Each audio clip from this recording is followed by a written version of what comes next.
Hi, welcome. Finally, long time coming, but we're here.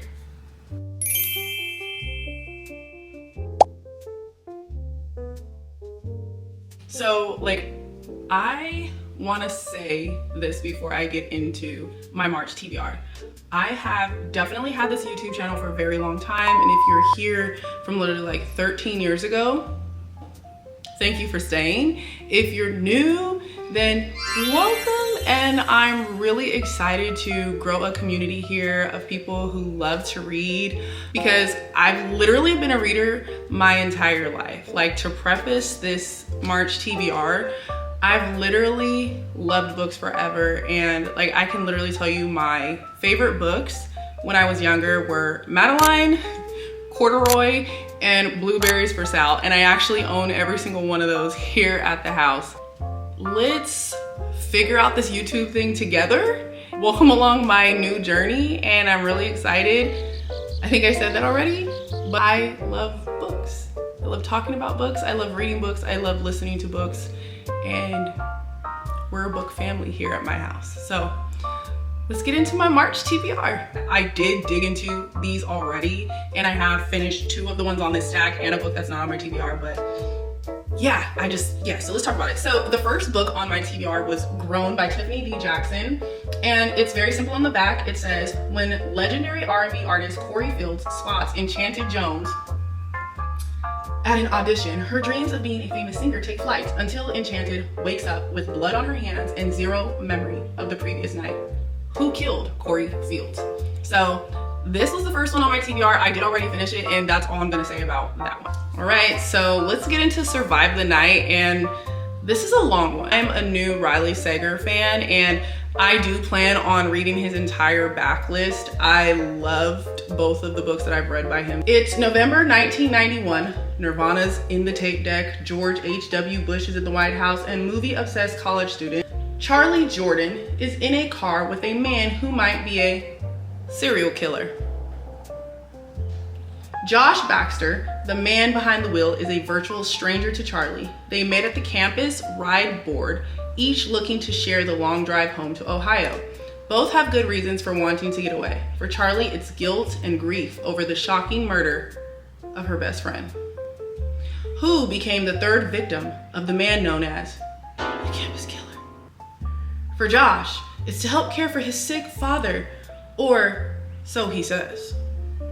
The longer she sits in the passenger seat, the more Charlie notices there's something suspicious about Josh, from the holes in his story about his father to how he doesn't want her to see inside the trunk.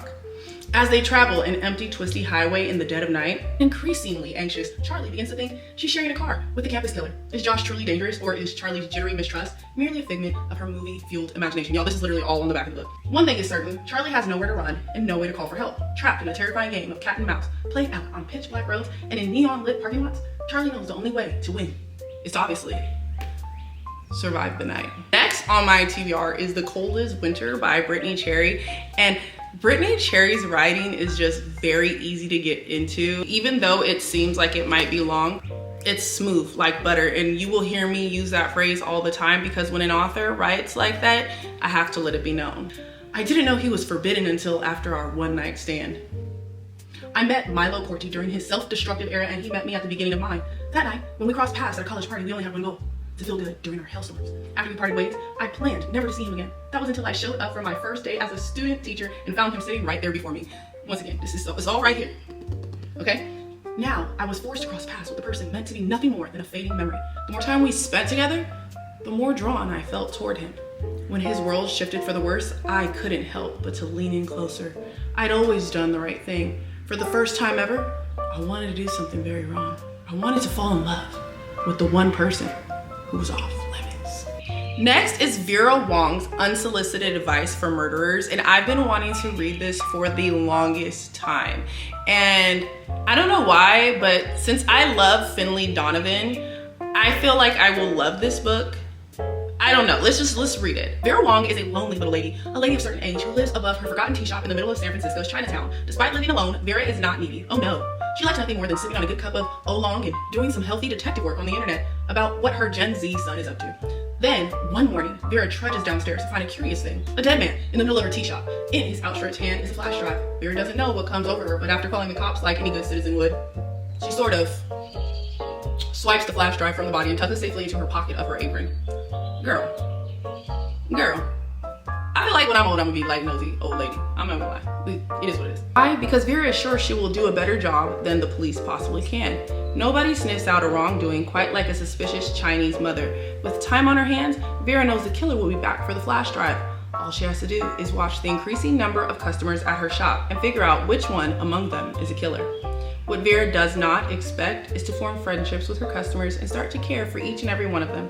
As a protective mother hen, will she end up having to give one of her newfound chicks to the police? I don't know why, but like, I don't know if it's the cover, but I feel like I've been chasing that funny thriller that Finley Donovan is, and I'm hoping that I get that out of this. So next is First Time Caller, and can I just be honest with you guys? I have no idea what this is about. I saw the cover and I saw like, I really need to get this book. If you follow me over on Instagram, then you would know that I love pink books. I just buy them because they're pink. So I mean, why not? Why wouldn't I buy it? So let me figure out what this book is about because I have no idea. Aiden Valentine has a secret. He's fallen out of love with love. And as the host of Baltimore's romance hotline, of course his last name would be Valentine and he would be falling out of love with love because his last name is Valentine, and this book came out in February, Valentine's Day.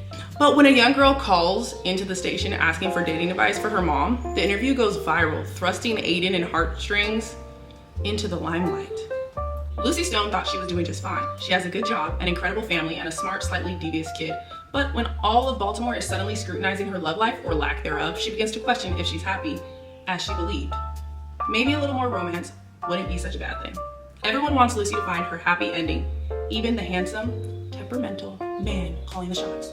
But when sparks start to fly behind the scenes, Lucy must make the final decision between the radio-sponsored Happily Ever After or the man in the headphones next to her. This is cutesy, fluffy, and I think that I'm gonna take this with me on vacation because, girl, it's 400 pages, but I'm probably gonna take this with me on vacation because I'm not trying to be on vacation and reading sad stuff and crying and doing all that stuff. Which brings me to my next read, Beautiful Broken Love. And I actually, look at how pretty this cover is though. And it's also pink, but it's sad. And actually I saw Shaughnessy reading this book. If you guys don't follow Shaughnessy, I'm gonna put her YouTube channel down in the description. And you should definitely follow her. She has amazing book recs, but I saw her crying and she like was like on this page or something. Like it was like this. Like she was literally crying and there was like, she barely had gotten into the book. So it's like, yeah, it's pink. I'm gonna cry. Like it's romance, it's black romance. Let's get into it. It's been months since her dreams of forever were brutally shattered. 7 long months since her husband and soulmate, Lou, died in her arms, leaving her to carry on. Well, yeah, I'm definitely gonna cry. Alone, and Davina Klein Roberts still isn't sure. Davina Klein Roberts, I can't talk, y'all, just bear with me. Isn't sure how to move forward. To escape her anguish, Davina throws everything into work, pushing Golden Oil Co., her self-built skincare line, to become a viral success. Now she's poised to clinch a major endorsement deal too, but it's bittersweet without Lou by her side. A meeting with Deke Bishop, the hot NBA star she's courting for her brand, leaves Davina flustered. With his dimpled smile and warm handshake, Deke's a natural pitchman, and he's clearly interested not only in her lotions. Davina soon discovers that Deke's more than just another player and carries his own pain, but as her feelings for him grow, so does her guilt with the pain of a future already lost. Keep her from embracing hope for a new one. I don't know if I could take this one with me on vacation, but I really want to get into this. I don't think I've read any sports romances ever that I can recall. So next we have On Rotation, and I read her last book that just came out, Between Lovers and Friends, and I fell in love with her writing, and I just felt that it was so humorous and it was so empowering for women. And so yeah, I want to read her next book. So Ghanaian American Angela Appiah, I don't know if I'm saying that right, I'm so sorry, has checked off all the boxes for the perfect immigrant daughter. Enroll in elite medical school, snag a suitable lawyer, doctor, engineer boyfriend, surround self with a gaggle of successful and or loyal friends. But then it all quickly falls apart. She bombs the most important exam of her medical career, her boyfriend dumps her, and her best friend pulls away.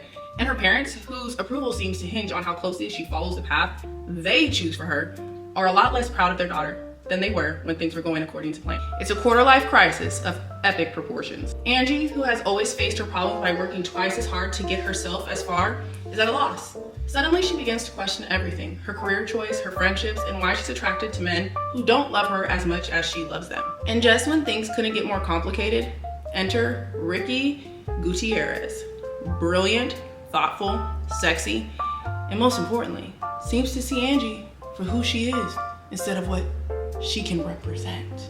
Unfortunately, Ricky also has wastemen practically tattooed across his forehead, and Angie's done chasing mirages of perfect men, or so she thinks. For someone who's always been in control, Angie realizes that there's one thing she can't plan for: matters of the heart. This might be one of the other ones that I take on vacation, because I'm gonna be gone for 7 days, and I feel like on rotation, First Time Caller, and Vera Wong's Unsolicited Advice for, what is it called? Advice for Murderers. Those are the 3 contenders for vacation. So you guys let me know which ones that you would take with you on vacation. So just like, this is a side note, and like, if you're gonna be here, just realize that I'm always gonna have a side note. If you like side notes, welcome. If you don't like side notes, please learn to like them, please. Yeah, on a side note, we're going to Arkansas, and we're gonna be like in the country and just relaxing and just really soaking up nature for a week. And it's gonna be me, my husband, and our 6 kids. So if you're new here, yeah, I have 6 kids. But which books would you take with you? Last and certainly not least, I have Long Shot. I would like to start the Hoop series this month. I know that this one is a difficult read, and so I definitely won't be taking this one with me, but I love Kennedy Ryan. She is one of my all-time favorite authors. And this one here is She Kissed the Prince and He Turned into a Fraud. Now her fairy tale is upside down. Iris Dupree meets August West in a sports bar during her last semester of college. It's the conversation of a lifetime and sends sparks flying in every direction. The connection is undeniable, but the timing is all wrong. August is poised for the NBA draft, and Iris belongs to another man. Basketball's golden boy and August's longtime rival. The two go their separate ways, but they often recall that electric night and what could have been. While August has embarked on his all-star life studded with wealth and fame, Iris's perfect public relationship has become a nightmare behind closed doors, a tarnished dream of fool's gold. When August re-enters her life, the world seems briefly bright again, but Iris's darkest nights are not over yet. To survive, she must build her own strength and trust that her bond with August can endure after all this time, even when her fraudulent prince has vowed never to let her go.